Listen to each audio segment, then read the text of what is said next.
So please tell us a little bit about Lovejustly. Yeah, absolutely. So Lovejustly is a discounted site for ethical fashion. And so it really makes ethical fashion more accessible and it breaks down some of the barriers, particularly with costs, that keep people from buying into the space. And so by offering ethical fashion at a reduced price point, it's introducing people to brands who are doing amazing things around the world. And so I view Lovejustly as kind of a conduit between consumers who are becoming more and more aware about the power of their purchase and then how that can make a difference, and then helping them become connected with brands through their amazing products, whether it's jewelry or handbags or clothing. And so then I offer a variety of those items on my site. And on the brand side, how I partner with them, so all the artisans and tailors they work with are paid in full. And so even though it is discounted on my site, that has never affected the artisans. And I buy from the company's products that they had in excess, or maybe it's past year season that they just don't necessarily want on their site anymore. And there's still a market for that though. So I take those items, and since they are maybe excess or past, offer them at a discount. So it's a win for the companies because they're able to get cash back on some things. They're maybe just sitting in their warehouse, and then people are able to enter the ethical fashion space at maybe a lower price. That sounds like a very sustainable sort of model, because obviously,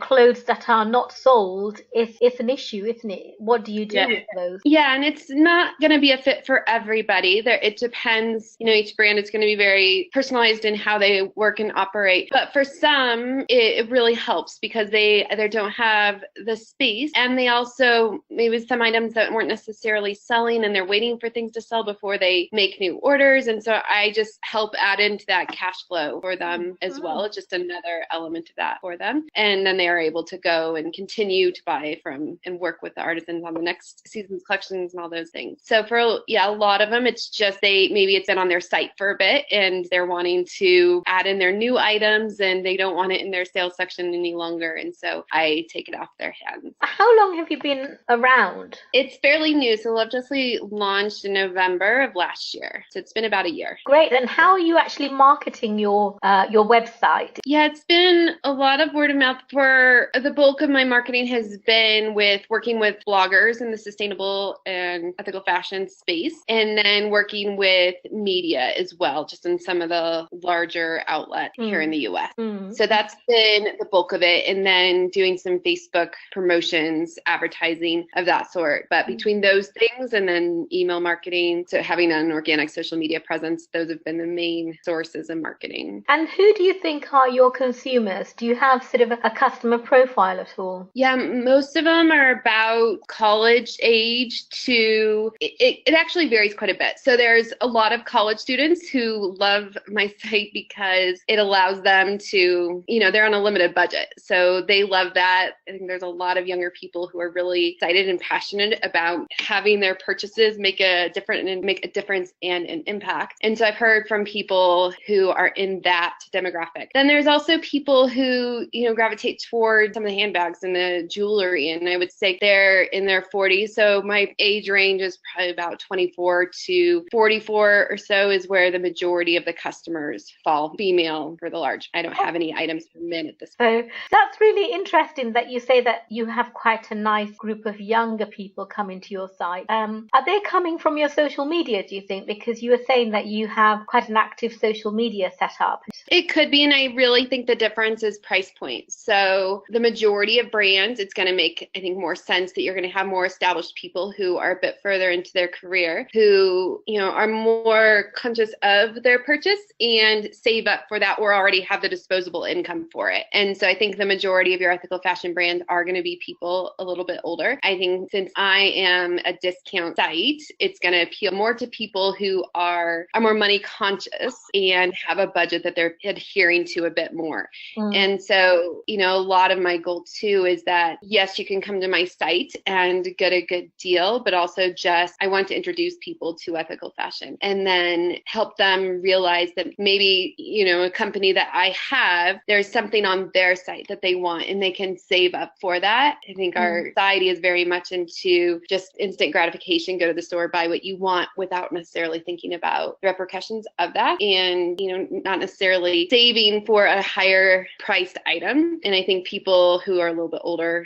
see the value in that more. So I think it's purely price point that you're seeing younger people, because on my social media, it's the same demographics. It's a range it's about that same age range. So I don't necessarily think that's as big of a factor. So in terms of these brands being sustainable and ethical, what kind of accreditations do they have? Do you sort of check their accreditations? How do you ensure that they are actually sustainable and ethical? Yeah, so I do my own research, but I don't necessarily lay the groundwork of you need to be fair trade certified or have any of that, because I know that for some people that can be a price barrier at times, that they meet the requirements of being fully fair trade. Some of the other requirements that come with that, they just haven't gone through the full accreditation process due to price. So that's why I say it, fair trade, ethically sourced companies. And, also all my companies now fit into those buckets, but there's also an element of social mission. So if there's a company that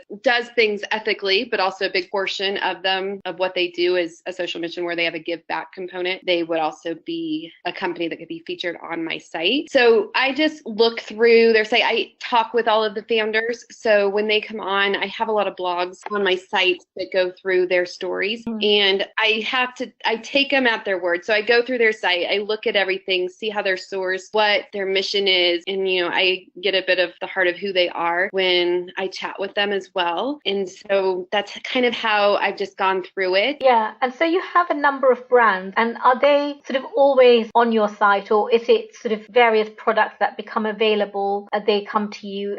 I mean, do you have like a turnover of brands? I haven't had turnover yet, because I can see that potentially happening if brands don't have any products to give to me, like their inventory is just hitting where they don't have an excess. That could happen. At this point, since I've only been in business for a year, all the brands I guess that I launched with are still on my site, and I have been continuously adding to that throughout the year. One example is Starfish Project, which I adore and love. They're a jewelry line, but they have shifted their model a bit and they don't have as much excess anymore. And so there may become a point where I sell out of everything that I have. And at that point, I may not be able to rebuy from them. So there may be instances of that. So I'm constantly adding, and it just kind of depends how quickly I sell out of things. And then when I sell out, whether those companies have a need in that moment. And are you always looking for new brands as well? How do they sort of find you, or how do you find them? Yeah, it's a little of both. So I've had some companies reach out to me interested in being on my site. I am always keeping a running list of companies that I think look great and intriguing and would be wonderful to have on my site. It also just becomes a cash flow issue where I need to make sure that, because I personally would love to buy from so many companies, but there's only so many I can buy from at a time. So I just keep a list, and then as quantities start to diminish on some companies, I just will buy from others and kind of work my way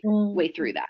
So do you actually have to purchase the items, or do you sort of get them, and once you sell them, you kind of pay the company? How does that work? Do you actually buy wholesale and keep stock? Yeah, I do. So when I was first starting, I was thinking that I wouldn't go that route, and I would just work with the companies, and if I had an order, I'd notify them and they would send it on my behalf. It became easier for the companies, and in the end, I think it's easier for me as well, that I just buy everything outright. And so I have all the items and I own all those. So that's how I, just give cash to the companies for everything, and then I have it, and then it works out better for me because I'm able to package everything together. They're not being shipped to consumers from a variety of locations, and have the Lovejustly branding on it. I do include, like, if companies include like postcards about their story and mission, I always include that with them because I love telling the stories of all the companies I'm partnering with. So I make sure to include those elements as companies provide it. So you're really taking quite a bit of a risk, because firstly, these products are not selling on the websites of the brand, and you're taking them on. And secondly, you're paying to have the products. So if they don't sell, what happens? Because of that, it is a risk. I buy very limited items of each, but I can, like, as I notice quantities diminishing, I can reorder from the company. And there's also, like, if I do sell out of something on my site, people can enter their email address and notify me that they are interested in buying that. that, and then I can connect with the company and place another order. But I do buy limited quantities at first, in limited quantities of a variety, so that there's several different options for people to choose from, but then it does reduce my risk a bit. And then over time, as things don't sell, I can reduce the prices. I also have some, local markets or craft fairs and stuff that I can go to. And sometimes just having people try on items is often easier as well. And so you're able to get, people to purchase some things that maybe were a little harder to sell online because it's easier to feel and see some of those items. And, some things, they were big sellers for companies at one point, but that was, a couple seasons ago, and now consumers have moved on to the next thing. I think people are always what's new.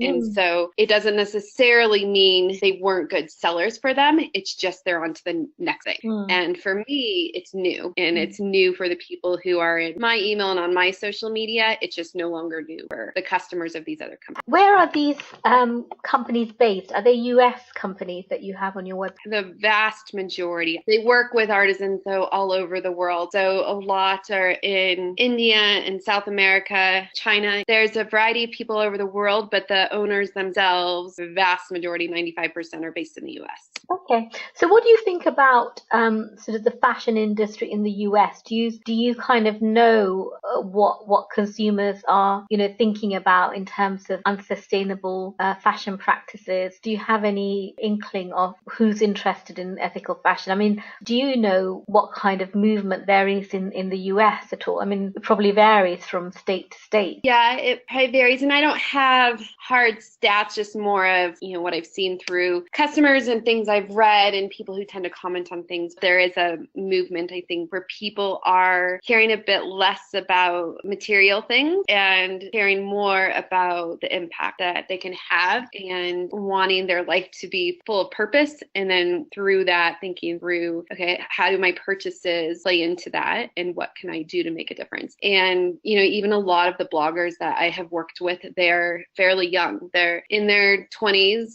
low 30s. There's college students even, and they have, decent followings, and they're doing a lot in the space to get the word out there about ethical fashion and the importance of paying attention to our purchases and the ripple effect of those, and that our money can have a lot of power. I think people who have been used to shopping a certain way for so long and, used to just the cheapest thing, it's hard to break habit, and it's hard. It's just an education thing over time. And then people just need to own it for themselves and get it and understand it, need those personal connections. Often, I think when you read enough stories from others about the impact, it starts to impact yourself. And so I think that's a great thing. And so a lot of the podcasts too, there's a lot of podcasts that are popping up that really do a great job of showing, social entrepreneurship and how businesses can be a force for good. And I think the younger generation, is especially opening up to that.